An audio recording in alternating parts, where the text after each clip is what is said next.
Hello আমি বৰ্তমান আছো হনুমানগড় ডিস্ট্ৰিক্টত আৰু হনুমানগড় ডিস্ট্ৰিক্টতে আছে বিখ্যাত ইন্দাস ভেলী সিভিলাইজেশনৰ এক অন্যতম খনন ক্ষেত্ৰ হেয়া হৈছে কালিবঙ্গা আৰু আমি এতিয়া চাই আহিলো ইয়াত কালিবঙ্গাৰ খনন কাৰ্যত যিবোৰ বস্তু পোৱা গৈছিল সেই বস্তুসমূহ এই মিউজিয়ামতে সংগ্ৰহ কৰি থোৱা হৈছে তাত যেহেতু কেমেৰা বা ভিডিঅ' কৰিব নোৱাৰি কেমেৰা নিব নোৱাৰি ভিডিঅ' কৰিব নোৱাৰি সেই কাৰণে আমি তাত সম্পূৰ্ণ কেৱল ফটোহে ল'ব পাৰিলোঁ ভিডিঅ' বনাব নোৱাৰিলোঁ আৰু এতিয়া আমি বৰ্তমান আহিছোঁ এই খননস্থলীলৈ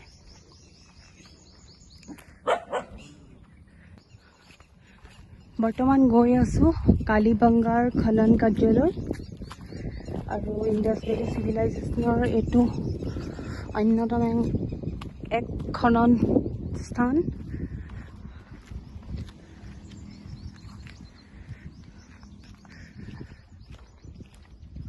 বহুত ভিতৰলৈ আছে ৰাস্তাৰ পৰা য'ত আচলতে খনন হৈছিল যদিও আমি আহিছোঁ কিন্তু খনন কাৰ্য য'ত হৈছিল তাত আমি একো দেখাব নোৱাৰিম আপোনালোকক যিহেতু য'ত খনন হৈছিল সেই খনন জাগাখিনি পুনৰ কাপোৰেৰে তেওঁলোকে ঢাকি দিছে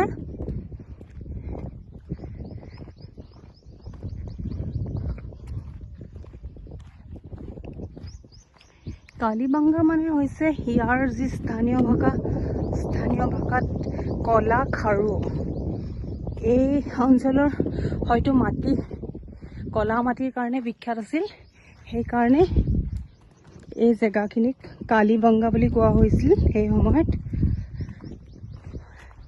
যিসকলে ইন্দাস ভেলী সিভিলাইজেশনৰ বিষয়ে বহলাই অধ্যয়ন কৰিছে বা আন লোকসকলেও আপোনালোকেও গুগল কৰিলেই দেখা পাব কালিবঙ্গাৰ যি অন্যতম খনন কাৰ্যত যিসমূহ বস্তু উদ্ভাৱন হৈছিল সেই উদ্ভাৱিত বস্তুসমূহৰ বিষয়ে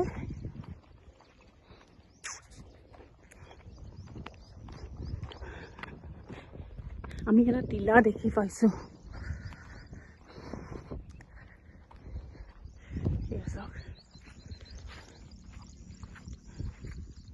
এক সম্পূৰ্ণ খালী জেগা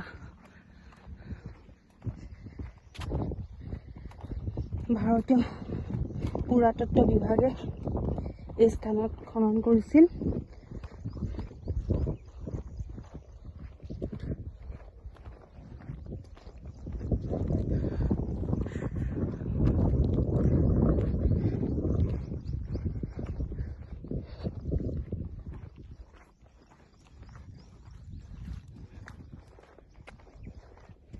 সম্পূৰ্ণ তেওঁলোকৰ নজৰবন্দী আছে এই ঠাইখিনিত আমি যি লাইব্ৰেৰী আছিল আমি যি মিউজিয়াম আছিল মিউজিয়ামত সংগ্ৰহালয়টোত যথেষ্ট ধৰণৰ খনন কাৰ্যত Turn right, then turn left. ব্যৱহৃত বস্তু আমি দেখিবলৈ পালোঁ পুৰা মাটিৰ বাচন বৰ্তন খাৰু সেই সময়ৰ যিসমূহ চিকাৰ কাৰ্যত ব্যৱহৃত আহিলা সা সৰঞ্জাম সেই সময়ত ব্যৱহৃত কিছুমান মণি মুকুতা বহুমূলীয়া তুমি ৰুক যাও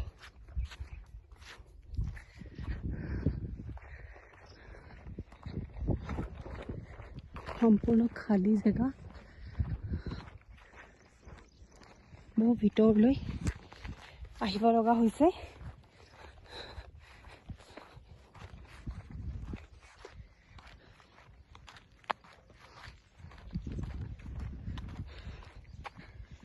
বহুত বেছি গৰম মানে ৰাজস্থানত বাপুৰে অসমত থাকি এই গৰমৰ অনুমানেই কৰিব নোৱাৰিব আপোনালোকে যি অৱস্থা হৈছে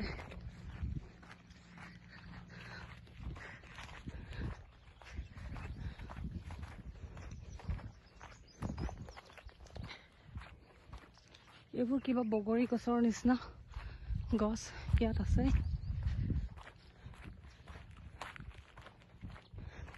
সেইখিনি এটা ঘৰ নিচিনা ঘৰ সদৃশ টিলা এটা দেখা পাইছোঁ।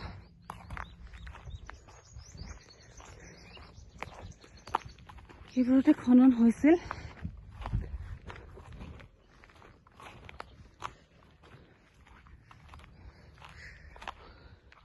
এইবোৰ চব বেৰিকেড কৰি দিছে।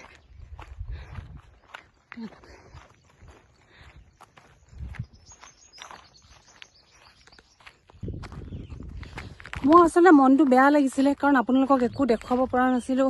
বহুত দূৰ ঘূৰা পকাৰ পিছত এটা জেগা আমি পাইছোঁ বিচাৰি। তথাপি মই ভাবিলোঁ আপোনালোকক এবাৰ দেখাওঁ।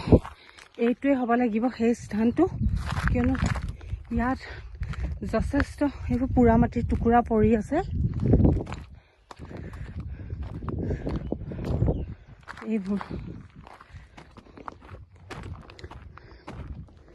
খনন কাৰ্য হয় ইয়াতহে হৈছিল। মই আচলতে ভুল দেখে গুচি গৈছিলোঁ। আৰু এই ঘৰটোও দেখিছিলোঁ।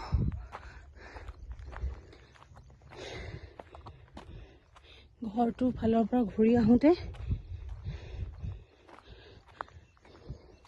হয় এইটোত হৈছিল আচলতে খনন কাৰ্য। মই সেইফালে গুচিছিলোঁ, সেইফালে নহয়। এইবোৰ খনন ইয়াত হৈছিল খনন।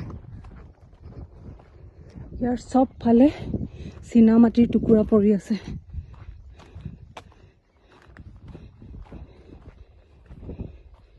এইটো কি জেগা নাজানো।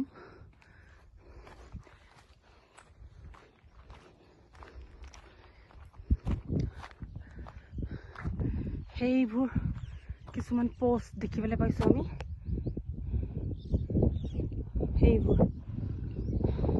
সেইবোৰ হয়তো খনন হৈছিল কাৰণে তাত তেওঁলোকে কিবা পুৰাতত্ব বিভাগৰ কিবা জোখমাখৰ হয়তো পোষ্ট হ'ব পাৰে।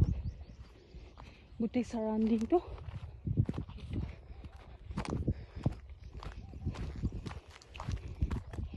এইবোৰ পুৰা মাটি। বহুত বেছি ৰ'দ দিছে। ঠিক আছে, মই আপোনালোকৰ কাৰণে বহুত চেষ্টা কৰিছিলোঁ কিবা বিচাৰি উলিয়াব পাৰোঁ নেকি বুলি, কিন্তু তেনেকুৱা একো বিচাৰি বৰ্তমান উলিয়াব নোৱাৰিলোঁ। ঠিক আছে, এতিয়া বাই বাই। চাই থাকিব মোৰ চেনেলটো আৰু ছাবস্ক্ৰাইব কৰি দিব যদি আপোনালোকে ভাবে। বিশেষকৈ আমাৰ অসমৰ যিসকল দৰ্শক আছে, মোৰ অনুৰাগী আছে, তেওঁলোকে মোৰ চেনেলটো ছাবস্ক্ৰাইব কৰি দিব। বাই।